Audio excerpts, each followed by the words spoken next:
Welcome to the Business of Platforms, a video podcast series where Vivaldi will be chatting with the world's leading marketers, thinkers, and innovators about the evolution of business and the exciting ways in which platforms are helping companies and brands deliver greater value. Hi, my name is Erich Joachimsthaler. I'm the founder and CEO of Vivaldi Partners. I'm here to host this podcast with a wonderful person, Eddie Yoon. Eddie Yoon is the author of an amazing book, a best-selling book called Superconsumers, a simple, speedy, and sustainable path to superior growth. Eddie, welcome. Thanks, Erich, for having me. Yeah, thanks so much. I was looking forward so much to this particular podcast because I wanted to know more about the power of superconsumers. Help me explain how you got about writing the book on superconsumers. Yeah. Well, to be honest, it was kind of, they say necessity is the mother of invention. And I was on a client once where the stakes were very high. It was, the business problem was fairly straightforward, but it was global in nature. And the chief operating officer told us good luck because the political mess was just really terrible. And the only way out was a politically viable solution, which was to use every region's existing data, right? And you could not create a unified fact base because no one would agree, and so you had to work with what they believed. And what I'd remembered was at the core of everything that I'd ever done in growth strategy was a very basic premise that every category has a few people who spend a lot and they care a lot about the category overall, not just about brands. And so on that premise, I said, okay, let's go with this politically viable solution and let us take different data sets done by different people and apply the same approach. Let us just look at the people who spend the most and they care the most about the category and let's see what they found. This was for a personal care company. And so what we found was that the people who spent the most, this was in kind of skin cleansing and body cleansing, the obvious aha was they showered and bathed more than the average person. And we said, well, why is that the case? And what you discovered very quickly was in a world where a lot of the personal care products were about maybe skin moisturizing or aroma. But then the trade-offs were things that were very pleasing to the scent weren't good for your skin,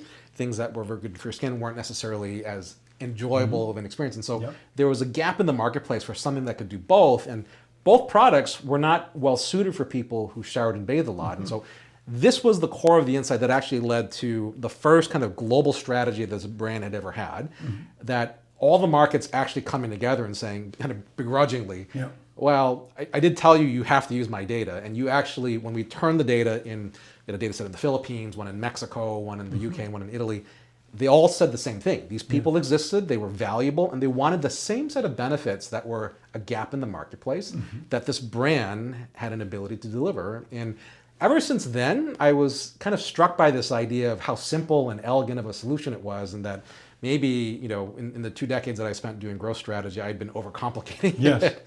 And so I think that kind of got me to this premise here. But that's what I really like about the book, because it really has a solid foundation of research. That you collaborated with others on it. And so if I understand, super consumers, you said, are consumers that buy a lot, but also care a lot. Correct. So it's not the 20-80 rule. It's not the heavy users. No. Yeah, and I think it's a great distinction you're calling out because, it's not just that you buy a lot and you care a lot, and probably sandwiched in between there is I use it a lot personally as well too, because buyers and users can be different things. But this idea of it's just people who they wax poetic about the category. So that's the other distinction. Not only do they have to buy a lot, use a lot, and care a lot, it has to be at the category level, because I think the mistake that people kind of often assume that it's about a brand super consumer, and that the category super consumers, what I found is that they buy multiple brands across the most expensive and the least expensive private label. And they're the most honest about what they will tell you about what's the good, bad, and the ugly about your category and your brand. And that honest feedback that has a real depth of knowledge is pretty rare, I found. So. Yes. And now I'm asking myself, given that you have done this research across industries and categories, are there markets or categories where there are no super consumers, or if I'm a company, can I actually use your book and can pretty sure identify a reasonable set of super consumers? Well, I've still yet many businesses and countries to study, so I can't say definitively that there is one that has none of them, but I've yet to find one. And the part that I find interesting is that as long as you hold on to the philosophy and the values, what it is, people who buy a lot, use a lot, and care a lot, then you actually can be free from constraints of typical assumptions about it. So I'll give you an example of standby generators. So Generac is the #1 manufacturer of standby generators. A super consumer of generators makes no sense unless you have 2 houses. Why would you buy more than one generator for your same house, right? But what we had discovered were that the vast majority of people who bought generators bought them because of a bad event. Their power went out and it was freezing, or there was a bad hurricane and they were sweltering and it was really kind of concerning to them. But there were a small set of people who were buying these generators with no clear reason why. There was no major disaster that was happening. So we explored what is going on there. Like, why would you basically spend money for a category you probably hadn't heard of before for a need that you don't know that you have? Yes. And that's how I had defined supers for them in that situation. I see. And the thing that was really quite interesting was that you talked about this being rooted in research. When I was part of the Cambridge group, which is part of Nielsen, the data that we had access to was amazing. And what we found was that if you were a super consumer of one category, you were a super consumer of 9 others. All of which, they were not obvious, but when you kind of stepped back, you said, now it makes sense. I see. Why you're trying to buy a lot of these and use it to solve for a broader life quest. And so going back to the Generac people was the people who were proactive about buying generators tended to have more life insurance than they needed. Yes. They tended to be vitamin super consumers, which is the same idea of insurance. Yes. And they tended to have more than 2 refrigerators and freezers. And so they had a lot of food stored in their home. And therefore, the way that you sold to them and marketed to them was very simple, actually, right? Why would you spend $10,000 for a generator that you don't need?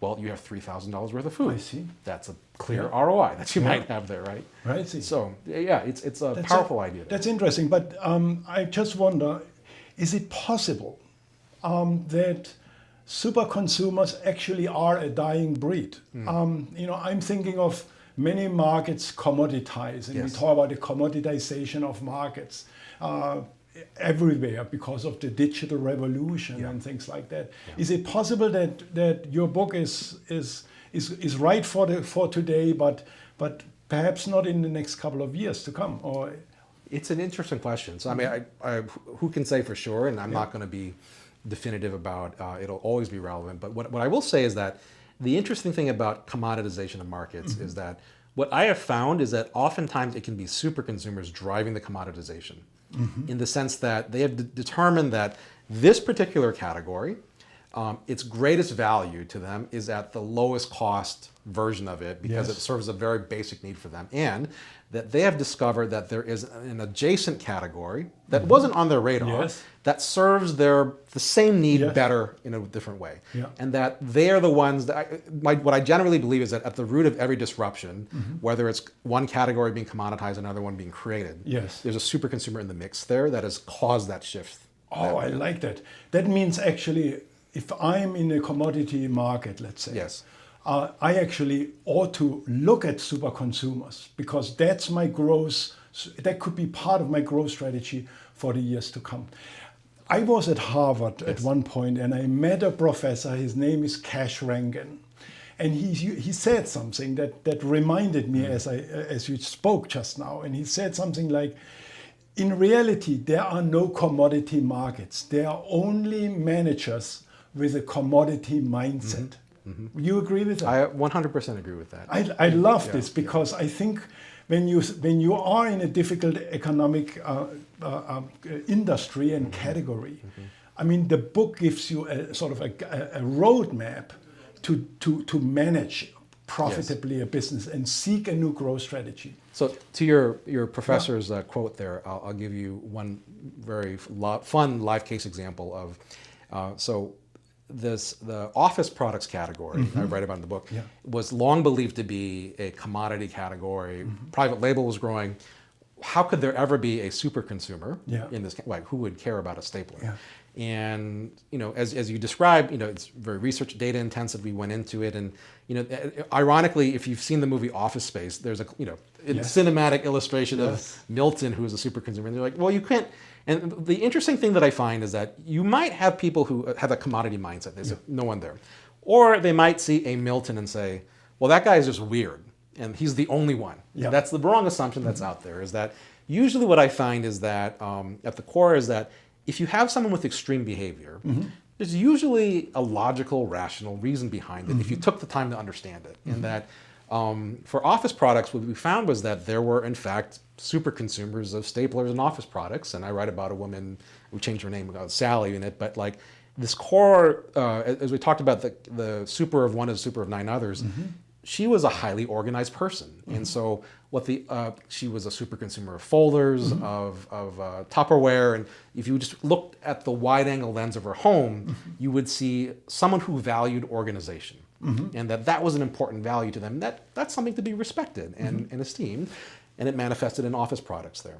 I like that, but tell me about that consumer. Tell me, what did you change or what did you recommend to that office product company and how to change their marketing or their business growth strategy? So the very practical thing that we did was, okay, these people exist, about 30% of consumers, but 80% of the revenue.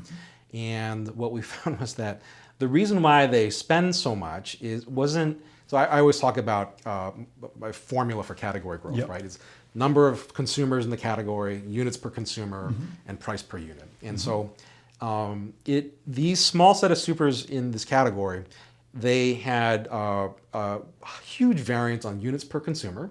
So they had on average 8 staplers. Oh my God. That's exactly the reaction.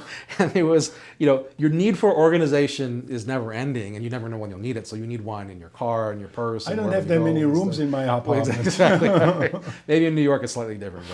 But so you had that, but the greater variance that we saw was on the price per unit, was that they were equally willing to buy a $3 private label stapler as they were a $70 electric stapler. And we said, why is that the case? And what they would talk about is, I spend a lot because I use the category a lot. And the number one frustration that I have is the stapler jams on me. And so if you just look at the math, if the average person uses a stapler, 50 times a year, and it jams on you once every 100 times, it'll jam on you once every 2 years, who cares? Someone who is going through a box of 5,000 staples in a weekend will care very much because it's disrupting their entire lives. And therefore, the simple message of anti-jamming, because what we concluded was there weren't many of them, and we weren't going to be able to push the lever on a number of people, right? Because that was going to be hard to work out. So advertising wasn't the key lever there. But they were in the office superstores quite frequently, so retail activation was a clear one. We put up, actually the client, Jeff Ackerberg at the time, put up signs, anti-jamming. The products that were the best suited for anti-jamming were heavy-duty staplers, which was at a 2x price point, and electric staplers, which was at a 5 to 7x price point. And so we took these recommendations to, at the time there were the 3 office superstores, right? And 2 of them said, this is great. We've never known these people existed. We like this, and we will move our private label elsewhere, and we will put the heavy duty and electrics at eye level with the signage of anti-jamming, and we'll see what happens there. And the third one, where I won't name which retailer, but they said, this is the stupidest thing I've ever heard of. These people cannot possibly exist. I'm doing quite fine with my private label. Thank you very much. So go away. And so we had a 9-month time period where we had a live test. The 2 that put it in, what they saw was that their heavy-duty stapler sales went up about 20%. Their electric stapler sales actually doubled as a result. I mean, they weren't selling many, but and that drove a tremendous amount of growth. And that same time period, the third retailer that didn't believe this would work, their category sales went down 9%. Wow! That same time period. Wow! Now, what I find so interesting is you have a real business case. You give me a business case on staplers. Now, I would say if you can give me that business case on staplers, which I assume is in your book, yes, I mean, it has to work for every company that potentially can apply this. And number two, it is your approach not only creates an insight that you would not otherwise get, but number two, it provides a real actionable, what must I do with that? You know, changing the phasing, you said, you put the stables and so forth, the price points. It's really interesting. I mean, I find this so fascinating. I'd like to ask you this one passage I read in the book and help me understand it. You propose a model and says there is a evolution of a consumer that you can facilitate, that you can encourage a low interested consumer in one end to become a super consumer. Yeah.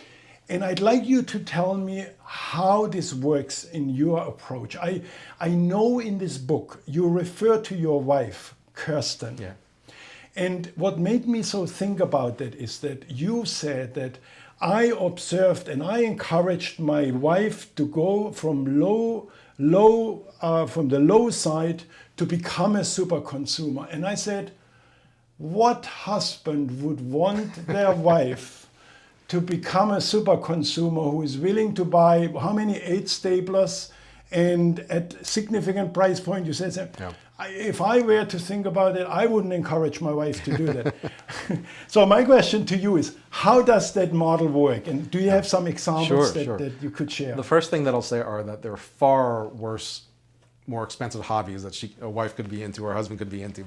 But on that story, what's quite fascinating is I think this premise of origin stories. And so if you just think about the marvelous purchase that Disney made of Marvel and how much money they have made telling origin stories. It's the same idea that a super consumer is not born super, they evolved to be that way over time. And one of the things that I talk about is kind of this, I've been talking about this analytic technique of this time-lapse video, and that it, you know, in the same way that you watch a sunset and all the little things that happen, is that I actually believe that general managers and marketers, the role is kind of shifting from being Steven Spielberg, I'm telling a movie and my brand is the star, to I'm a documentarian and I'm telling somebody else's story so that you can figure out how to tap into that. And so for my wife, it was the simple explanation that I give is for her, it was scissors. And so when we were dating, and she didn't have any need for scissors.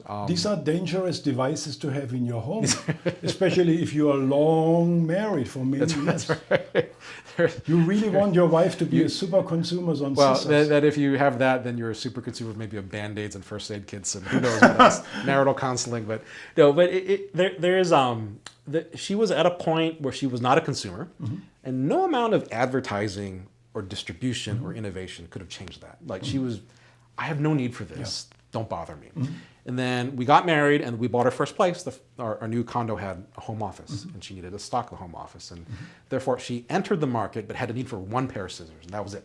And again, you could have traded her down to a cheaper one, but you could not have gotten her to buy 2. You could not have gotten her to buy a more expensive one, because the need was very basic. We had 3 children. She quit her job as a nurse practitioner, and she was kind of craving forward progress in her life and was really frustrated by that, and then ended up being invited to a scrapbooking party. And she calls me on the way back and she tells a story of, Eddie, don't be mad. This, to your point about marital harmony. And I was like, what are you talking about? She's like, I just spent $300 on scissors. I'm like, how do you do that? How is that? And thankfully I was so confused, I didn't say anything bad, because I was just like, okay, just come home. I don't really understand how you did it. But it got her into stamping and scrapbooking, and then that eventually led to sewing. Yes. And that eventually led to more and more different types of scissors. So fabric scissors are very expensive. Yes. And the reason why this evolution is important was that she went from not wanting to buy a scissor to I'll buy one, to I buy many, to I buy very expensive ones. And the reason why is because she's sewing handbags. And I'll tell you the secret that she gives me, which should be inspiration for a lot of other companies in the space here, is that she was sewing handbags for the elementary school teachers for our children.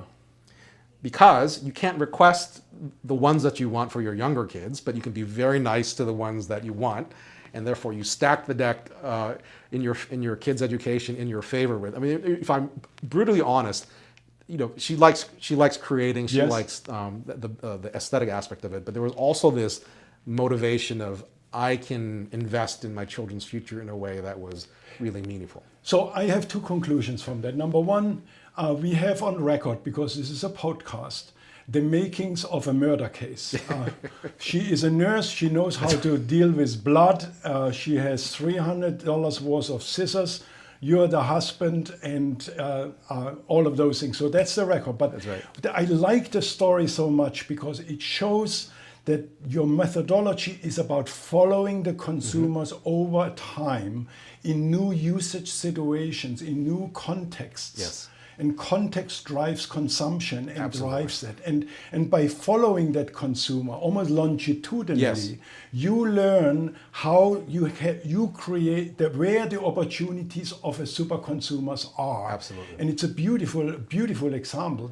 Thank you so much. I want to Yes. switch to the most Please. important part of this podcast, because I would like to know about the world of platforms.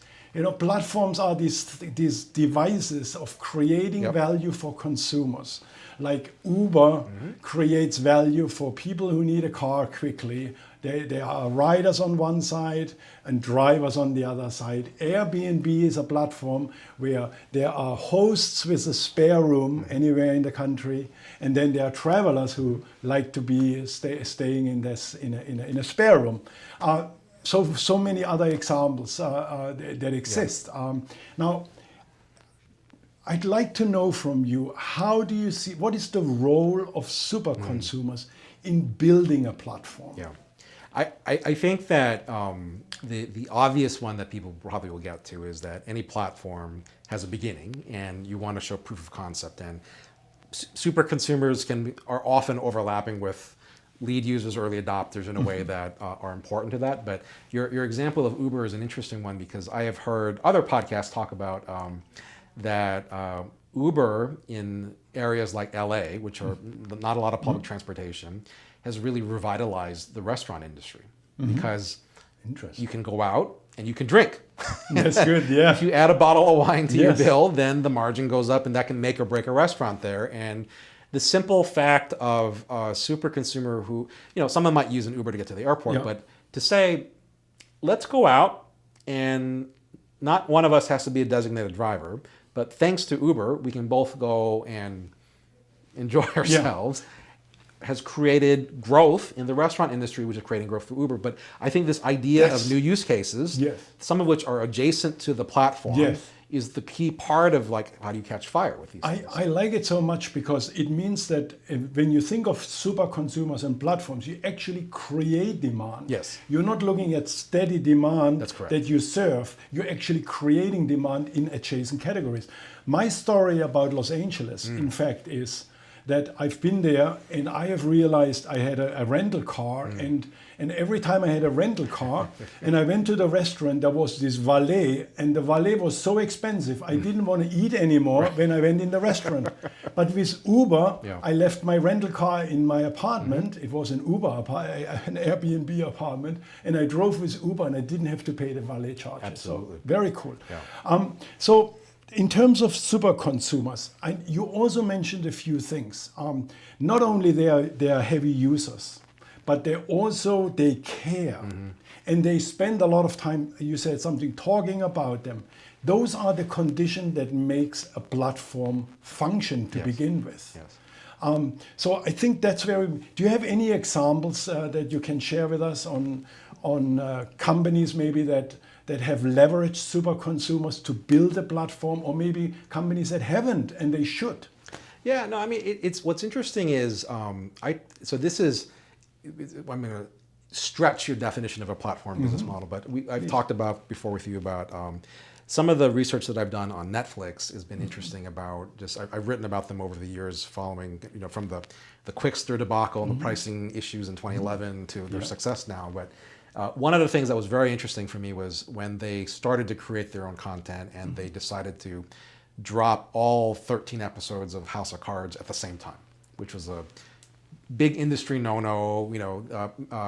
Linear TV is used to winnowing, right? Yes, Windowing yes. TV, and Wall Street was beside themselves. They're like, this is the stupidest thing. Reed Hastings, what are you doing? People will sign up, binge watch, and leave. And Yes. you're going to lose all this money from all your production with it. And it turned out to be tenths of a percentage point of consumers who actually committed fraud, as it were. Yeah. But what Netflix was leaning into, now this was interesting because their pricing model is flat, Yes. right? And so it's not like if you binge watch, they make any more money. But Yes. what they realized was this, I call it this kind of spirit of generosity strategy, right? Yeah. They leaned in, they saw that this binge watching was a super consumer unmet need and a demand, Yes. a new behavior that had been created through streaming, which didn't really exist beforehand Yeah. in a big way.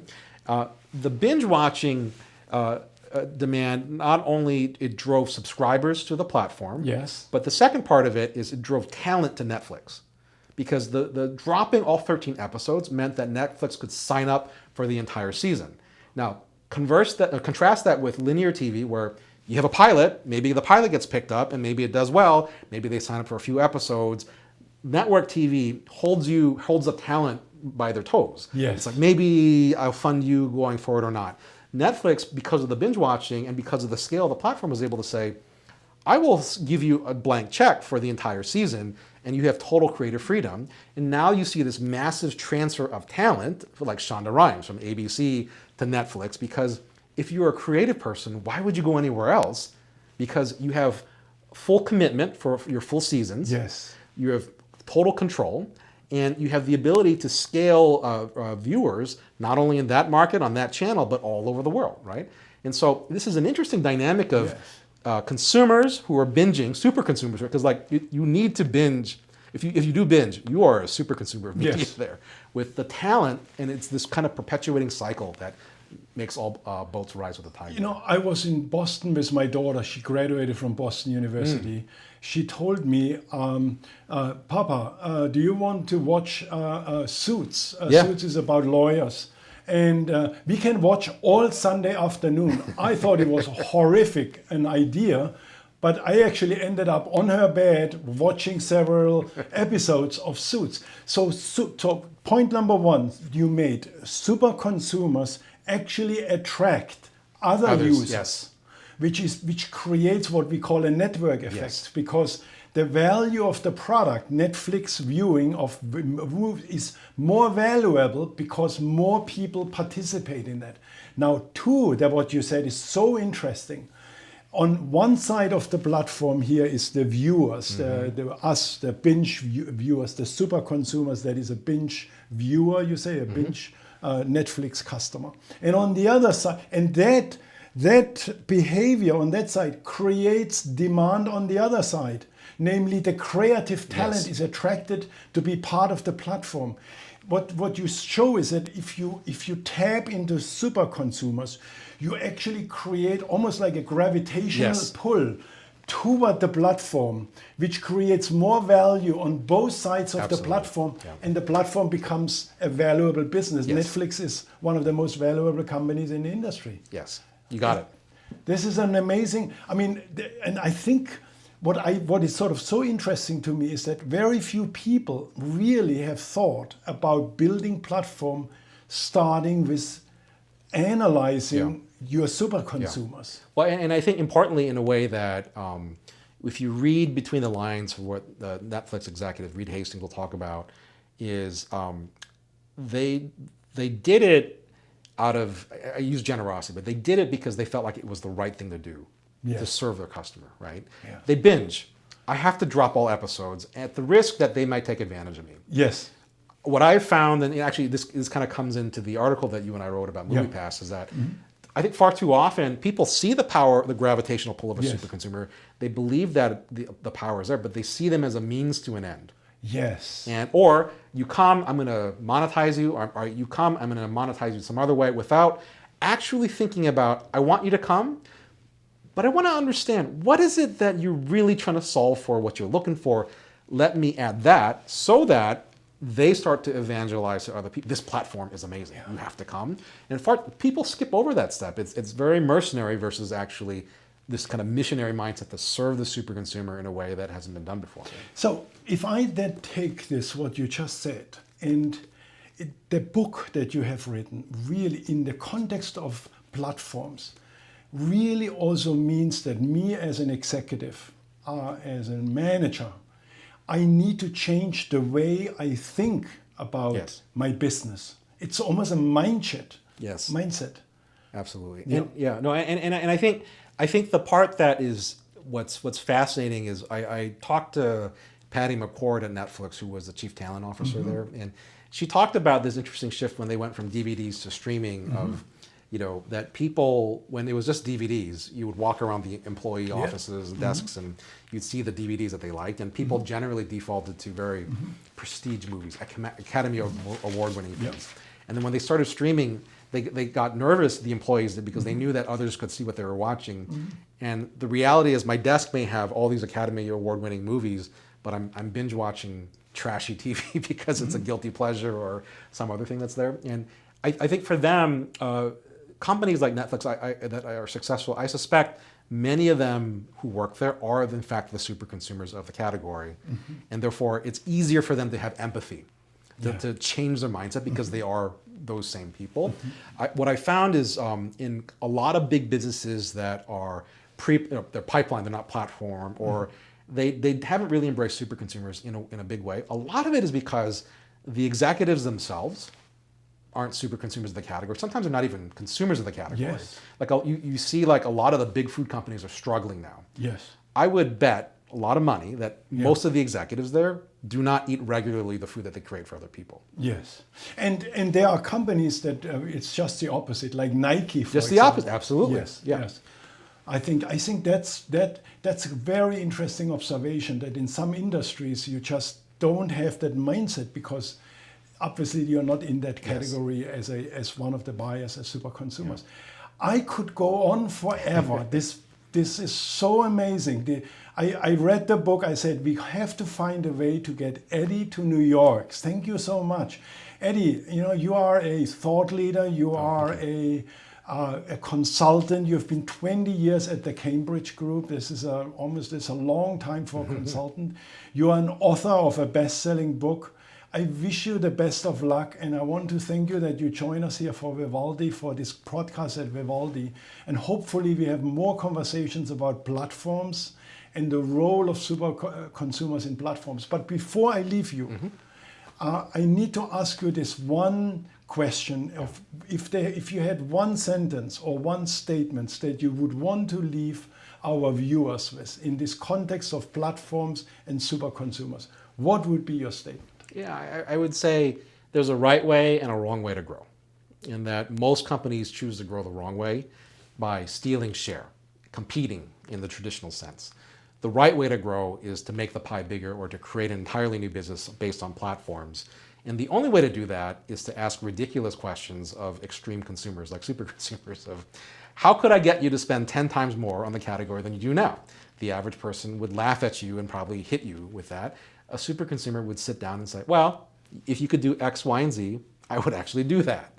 And that is how you create something amazing that would be like a platform business. As you've talked about, that's the future of where business is going anyway. So I see them as the key to the future. So thank you so much. I think of $300 of scissors and 8 staplers, but I think that the way you show how to rethink growth in this economy, this platform economy, I think is so inspiring. And one more time, on behalf of Vivaldi, thank you for joining us. thank you, Erich, for having me.